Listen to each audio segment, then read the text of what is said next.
Halo guys, apa kabar kalian semua? Semoga dalam keadaan sehat dan bahagia. Dan kembali lagi bersama admin ya dalam serial Unordinary Remake. Nah, sekarang masuk episode ke-14. Bagi siapa saja yang baru mampir nih, bisa maraton dulu dari episode pertama biar paham ceritanya. Langsung saja nggak pakai lama, enjoy the story. Di UKS, Sarah sudah diobati. Sekarang keadaannya sudah baik-baik saja. Elaine dan Arlo yang mengantarnya pun masih kesal dengan para penculik itu. Sarah di sini bingung. Karena setelah diceramahi saat diculik sebelumnya, dia paham situasinya. Harusnya dirinya yang sudah menjadi orang terlemah tidak akan diperdulikan lagi. Terutama oleh Arlo dan Elaine yang statusnya adalah orang kuat di sekolah. Ingat aturan hierarki. Tapi di sini faktanya beda. Apa alasan di belakang tindakan mereka itu? Sarah mawas diri. Dulu saat dirinya masih punya ability dan jadi orang yang terkuat, dia selalu mengabaikan masalah di sekitarnya dan bertindak egois. Banyak perpeloncoan yang sering dialami oleh siswa-siswa biasa, dan sekarang seakan-akan kena karma, ability-nya hilang. Dan Sarah yang belum pernah mendapatkan jawaban tentang alasan dibalik tindakan Arlo bertanya lagi. Arlo itu sudah pernah memperingati Sarah sebagai seorang kripel harus tahu diri, tapi tindakannya pada hari ini gak nyambung. Arlo hanya beralasan saja di sini, gak mau memberikan alasan yang sebenarnya. Dan tak lama John datang. Sarah meminta maaf, dia sudah berusaha mempraktekkan segala hal yang diajarkan John untuk melawan para pembuli, tapi percuma. John gak ngomong apa-apa, langsung memeluknya, menenangkan Sarah yang baru saja mengalami musibah. Gak lama kemudian Remy dan Blake masuk. Dia mengunjungi Isen yang baru dihabisi oleh pria bertopeng. Tapi kebetulan sekali ada teman-temannya juga. Blake dan Remy bertanya-tanya kepada Isen mengenai pria misterius yang menghabisinya dengan mudah. Mereka ini membicarakan sosok pria bertopeng. Di antara mereka bertujuh, yang udah paham ada 4. John sendiri, Arlo, Isen, dan Elaine. Sedangkan sisa-sisanya belum tahu. Pria bertopeng ini gak bisa dibiarkan berkeliaran di sekolah. Isen yang malas membicarakan ini mengusir mereka pergi. Baru aja babak belur, istirahat dululah. Sedangkan Arlo yang mendengarkan dari tadi diam saja. Sementara Dr. Darren yang lagi chattingan sama seseorang, kayaknya ini doinya ya kan. Tiba-tiba ngirim PAP, wah semok cuy. Sampai mimisan tuh, dan keciduk sama Remy dan Blake. Hahaha. Sementara Sarah tertidur, Arlo mengajak John berbicara serius di tempat sepi. Arlo mempertanyakan tindakan John yang membuat Isen babak belur, padahal lagi saat penting-pentingnya. John berbuat seperti itu karena emang Arlo nyuruh John nyari Sarah sendiri, dan ini yang John lakukan. Tapi menghajar sampai pingsan itu berlebihan. John punya alasan. Karena Isen ini sudah berbohong dan mencoba menyelidiki masa lalu John sampai mematahkan tangannya. Dan dia berusaha berteman setelah menyadari kekuatan asli John. Walaupun itu alasannya, tapi kan ujung-ujungnya Serafina gak bakal ketemu. Arlo heran sama John, dia itu gak bisa berbuat sesuai tujuan, padahal seorang high tier, tapi gak bersikap semestinya. Mendengar kata-kata high tier, John sangat benci hal itu. Emang kenapa ya kan? Bersikap tidak seperti seorang high tier. John ini hanya mau hidup tenang, bebas dari ranking, dan semuanya berjalan dengan lancar sampai Arlo datang dan menghancurnya segalanya yang John bangun dalam 2 tahun belakangan. Di sini mereka perang ideologi. John yang berideologi kalau setiap orang punya hak untuk berbuat apa yang mereka inginkan. Sedangkan Arlo punya ideologi kalau setiap orang harus berbuat sesuai dengan hierarki. John gak terima. Dia sudah mengalahkan Arlo, jadi Arlo harus menuruti apa perkataan John. John gak mau ikut dalam ideologi Arlo. Selama ini, John membiarkan Arlo untuk menduduki jabatannya dengan tenang sebagai king. Dan dia hanya memberikan satu perintah, yaitu lindungi Serafina. Tapi Arlo malah mengabaikannya, dan akibatnya Serafina hancur di bawah sistem sosial yang Arlo buat. Arlo membalasnya, menurutnya hierarki harus ditegakkan, karena kalau tidak, maka siapa yang akan menegakkan keadilan agar masyarakat hidup teratur? Para high tier itu terlahir untuk melakukan ini. Arlo mau agar John memposisikan diri ke dalam hierarki dan jangan seenaknya menggunakan ability-nya tanpa alasan. Ceramahnya Arlo gak sesuai dengan apa yang John alami. Selama ini dia hidup bahagia sesuai keinginannya. Sampai Arlo mencoba untuk membuatnya kembali ke hierarki. John paham kalau ini bukan salah hierarki, tapi masalahnya adalah Arlo, dia dan orang-orang yang menduduki sistem ini. Alasan Arlo mendekati John dan alasan orang-orang selalu mengejar Serafina adalah karena Arlo yang ingin hierarki tegak seperti ini. Jadi karena Arlo yang mau, maka John akan bertindak. John akan memulai untuk menghancurkan sistem ini. Di sini Arlo heran, John cuma sendirian, memangnya mampu. Hahaha, tunggu saja. Silakan nikmati tahtamu selagi bisa.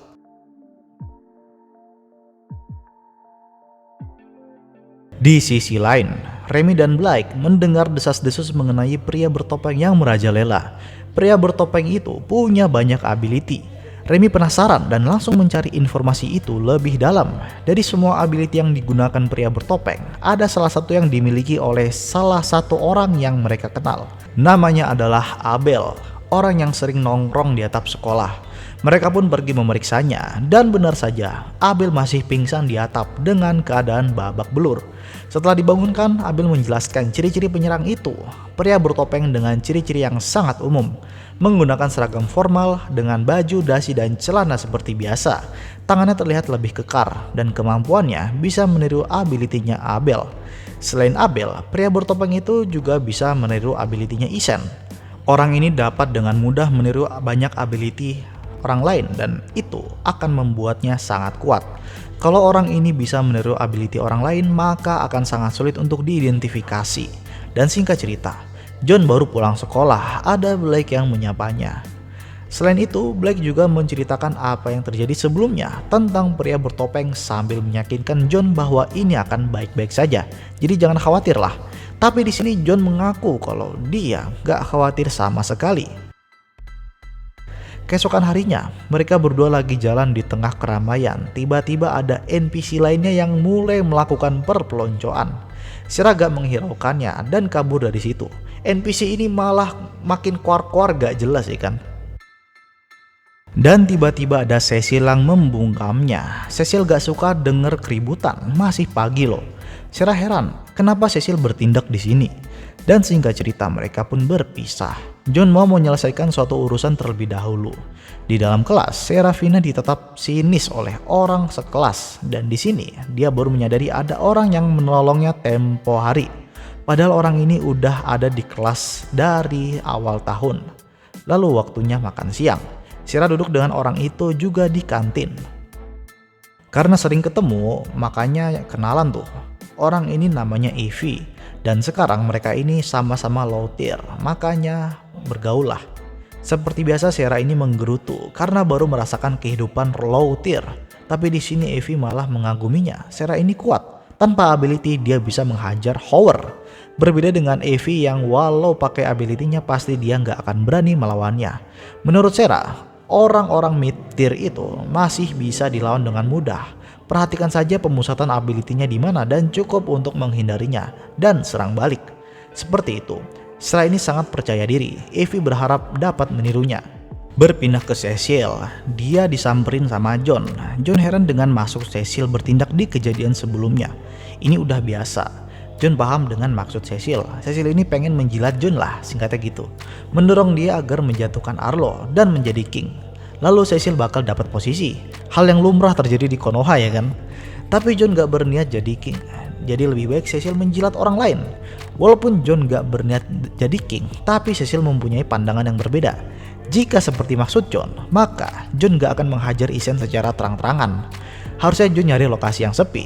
Isen digunakannya sebagai debut agar semua orang menyadari eksistensinya John ini. Udah selama ini John menyembunyikan kekuatannya dan tiba-tiba jadi gini. Cecil yakin John punya maksud dan tujuan. Cecil ingin Arlo digulingkan, jadi dia akan mendukung John. John yang gak banyak mikir, dia langsung menerima dukungan Cecil. Di depan gedung sekolah, terlihat ada Keon dan Nadia sudah berdiri di sana. Kali ini mereka ingin berurusan dengan John. Sementara John yang lagi di kelas pun dipanggil ke ruang kepala sekolah. Pas baru masuk, John langsung kaget dan keringet dingin. Keon, orang yang jadi instrukturnya selama readjustment program sebelumnya. John langsung terbayang-bayang pengalaman dulu disiksa di sana selama 3 bulan.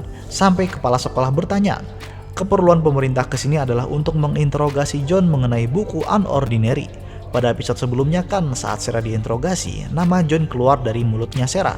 Jadi hari ini pemerintah menuju ke sini lagi untuk menginterogasi John. Dan interogasi pun dimulai. John terlihat sangat gugup. Pengalamannya saat disiksa Keon sebelumnya masih terbayang-bayang. Pertanyaan-pertanyaan ini mengenai tentang buku Unordinary. Seperti masih punya bukunya enggak, lalu punya buku itu udah berapa lama, lalu mengenai ideologi dalam buku Unordinary, dan sebagainya. Dan pada akhirnya, singkat cerita, interogasi pun selesai. Miss Nadia sebagai pendeteksi kebohongan pun gak menemukan satu pun kebohongan keluar dari mulut John. Sebelum keluar, John bersalaman dengan Keon dengan tangan yang gemetar. Pak Capsek pun heran dengan hal ini. Kenapa John yang sebegitu kuatnya bisa gemetar saat berhadapan dengan Keon? Di luar ruangan, John langsung lemes. Bayangan masa lalunya pun masih makin sering bermunculan belakangan ini. Setelah kepergian John, mereka bertiga berbincang. Keon ingin datang ke sini lagi untuk menginterogasi John pada pekan berikutnya.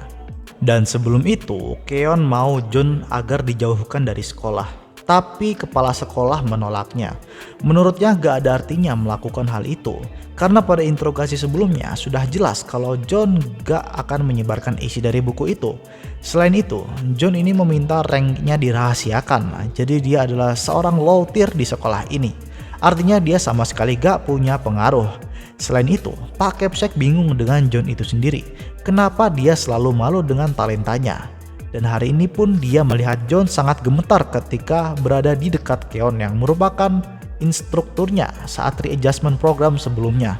Di sini Pak Capsek penasaran, apa yang diajarkan Keon pada saat readjustment program?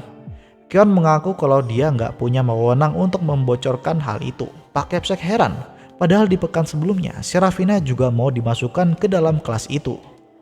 Jadi karena Keon ini gak mau memberikan detail mengenai readjustment program, Pak Capsek menolak mentah-mentah readjustment programnya Serafina. Kalau gak setuju ya suruh aja orang lain yang lebih tinggi jabatannya untuk datang ke sini. Di luar, Nadia bingung, jarang-jarang ada kepala sekolah yang bisa menolak keputusan pemerintah. Keon menjelaskan kalau kepala sekolah ini namanya Mr. Faun ya.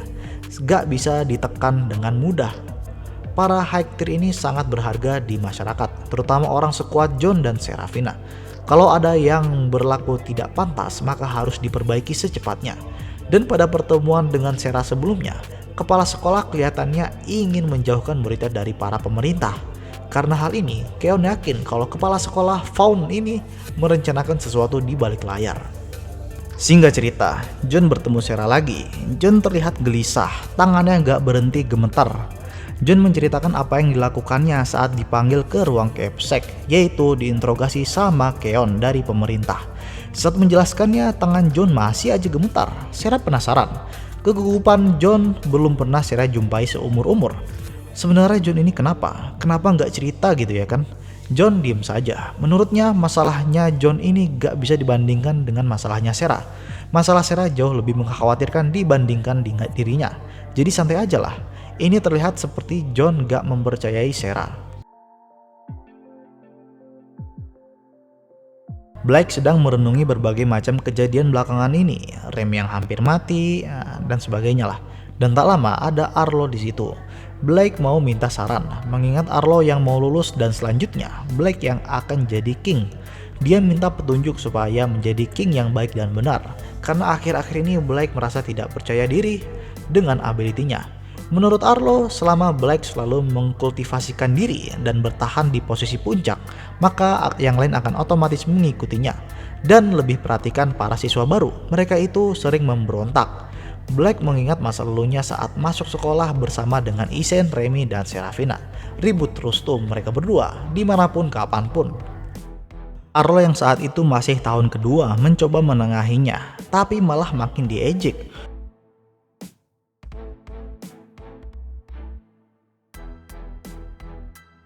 Banyak bacot lu, ayolah di luar aja. Habislah mereka berdua. Tapi permasalahan yang Arlo hadapi itu masih belum seberapa. Sebelum Arlo menjabat sebagai king sebelumnya itu bernama Ray, abangnya Remy. Dia mengacaukan hierarki. Ray adalah king yang mengharuskan rakyatnya saling menghormati satu sama lain tanpa memandang rank atau kekuatan. Meminta siswa kuat agar lebih lembut kepada siswa lemah dan mendorong siswa lemah agar lebih percaya diri. Tapi hal ini malah menjadi bumerang. Keputusan yang Ray buat melukai harga diri orang-orang kuat dan memberikan keamanan palsu bagi orang-orang lemah. Karena Ray adalah orang terkuat saat itu, maka semuanya mau gak mau harus menurutinya. Tapi sebenarnya mereka ini menunggu hari di mana Ray lulus. Saat itu semuanya menjadi bumerang. Para orang kurang kuat yang menolak aturan Ray gak mau bekerja sama dengan Arlo, king selanjutnya. Pada akhirnya mereka melampiaskan kekesalannya kepada orang-orang lemah. Mereka dengan seenaknya menindas orang-orang lemah, dan karena orang-orang lemah itu gak paham batasan, mereka melawan sampai terluka parah. Semua menyerang satu sama lain tanpa memandang rank dan kekuatan. Sekolah jadi kacau balau, dan untuk memperbaikinya, Arlo memanggil semua siswa bermasalah dan menghajarnya biar nurut.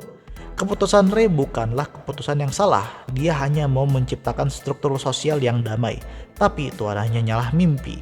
Seseorang akan paham apa yang dilakukan ketika menghadapi cobaan, itulah yang menggambarkan ciri khas seseorang, dan menurut Arlo, Blake gak perlu mengkhawatirkan apapun, semuanya sudah terorganisir dengan baik. Keesokan paginya, ada seseorang yang sedang mendemonstrasikan ability-nya di depan Cecil. Dan ternyata si pria bertopeng muncul dari situ. Di sisi lain, Blake yang lagi patroli tiba-tiba disamperin dong sama pria bertopeng. Blake pun meladeninya. Interaksi mereka berdua disaksikan oleh banyak siswa. Pria bertopeng ini mau menentang Blake dan diterima. Blake juga mau balas dendam atas apa yang Isen alami. Mencoba mencari tahu siapa sosok ini, tapi gak ada ciri-ciri yang bisa dikenali. Pria ini bisa meniru ability, jadi bagaimana kalau gak ada ability yang bisa ditiru? Mereka pun mulai bertarung. Blake bertarung tanpa pakai ability.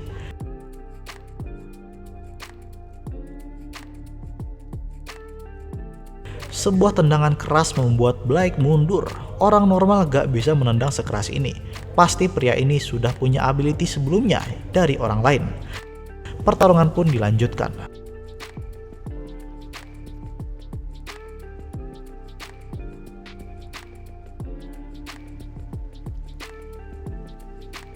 Pria bertopeng bisa mengungguli Blake dengan sangat mudah. Jadi Blake mau gak mau pakai ability-nya. Dan pria bertopeng pun pasti juga punya ability-nya Blake.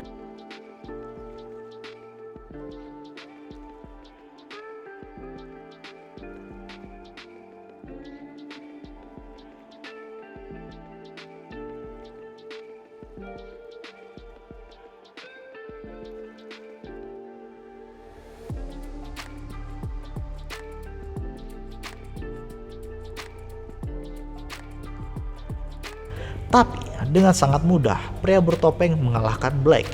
Blake bukan tandingannya sama sekali. Dan sama seperti korban lainnya, Blake ditinggalkan dalam keadaan pingsan babak belur. Kekalahan Blake membuat semua orang tambah khawatir. Arlo berjalan sambil mendengarkan desas-desus mengenai pertarungan Blake dengan pria bertopeng. Blake sama sekali bukan tandingannya. Pertarungannya benar-benar sepihak. Orang ini benar-benar misterius. Dia telah mengalahkan Blake dan Isen, artinya dia levelnya setara dengan para Royals. Semua khawatir dengan hal ini. Pria bertopeng itu bisa siapa saja. Takutnya salah satu dari mereka pernah membuat pria bertopeng ini kesal dan membalas dendam, ya kan? Di UKS, Blake terbangun. Dia benar-benar kesakitan habis dihajar pria bertopeng itu. Pria bertopeng ini sangat kuat, bisa mengungguli Blake dengan ability-nya sendiri dengan mudah. Pria bertopeng ini bisa muncul di mana saja dengan ability siapapun, jadi mengalahkannya menjadi mustahil. Dan ability punya Blake yang diterus sebelumnya itu bukanlah persis punya Blake, namun ability Blake dalam versi yang lebih baik, lebih kuat. Dia bisa melakukan hal yang belum bisa Blake lakukan. Dan di pertarungan Isen sebelumnya, Isen gak benar-benar paham, tapi saat itu pria bertopeng sudah memegang 3 ability lainnya. Jadi kesimpulannya setidaknya ada 4 ability yang bisa dia gunakan. Orang ini harus segera dihentikan sebelum memakan korban lagi. Di atap, Arlo merenungi deklarasi perang yang John katakan sebelumnya, dan sekarang orang-orang memanggilnya Joker. Tak lama Isen datang. Dia membicarakan rencana yang Arlo lakukan untuk John.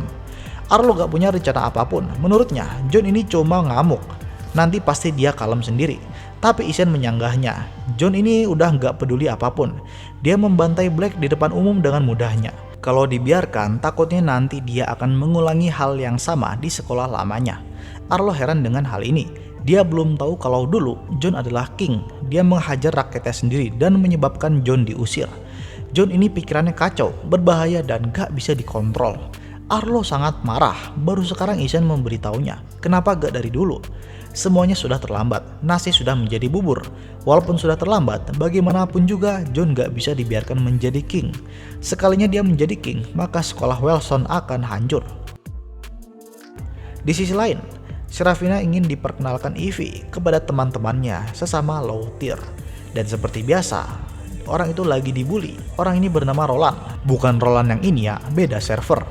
Evie terlihat ketakutan dan dia memberanikan diri untuk menolong Roland. Evie yang berusaha menolong tapi malah dibully juga, jadi percuma anjir. Si pembuli ini bernama Cleo. Melihat ada Sarah malah senang. Akhirnya gue bisa mengalahkan sang dewi sekolah ya kan. Sarah mengingat hal saat diculik ya. Dia ini gak mau bikin masalah. Tapi masalahnya itu cuma ada dua pilihan.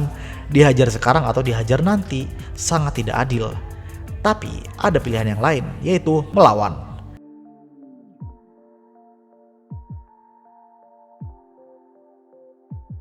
Dengan 3 gerakan, si pembuli bisa dihajar. Tapi karena Sarah lengah dan gak fokus, dia kena tinju di mukanya. Pukulan Cleo membuatnya pusing. Ya, ability-nya kan emang dizzy punch. Sarah terpojok, tapi untungnya Evie membantu dan pada akhirnya dengan kerjasama mereka, Cleo sang pembuli bisa dihabisi dan pergi dari situ. Roland kagum dengan kemampuan bertarung Seraphina. Dia bisa menghajar seorang mid-tier tanpa ability. Mereka ingin mempelajarinya juga. John lebih ahli daripada Sarah, tapi mereka berdua lebih memilih untuk belajar dari Seraphina. Karena sebelumnya Roland dan Evie pernah mencoba akrab dengan John, tapi John malah mengabaikannya dan menatap mereka dengan tatapan yang sangat merendahkan. Sarah heran mendengar hal ini, gak seperti biasanya gitu. Sementara itu, Cecil dan John sedang berbincang, merencanakan aksi mereka selanjutnya. Dan target aksi selanjutnya yaitu Cecil itu sendiri. Hahaha. Cecil panik dong. Dikira bercanda kan, tapi memangnya siapa yang bilang ini bercanda? Ya kan ini masalah mendaki ranking. Dan kebetulan Cecil ini ranknya ada di atas Black. Jadi mau gak maulah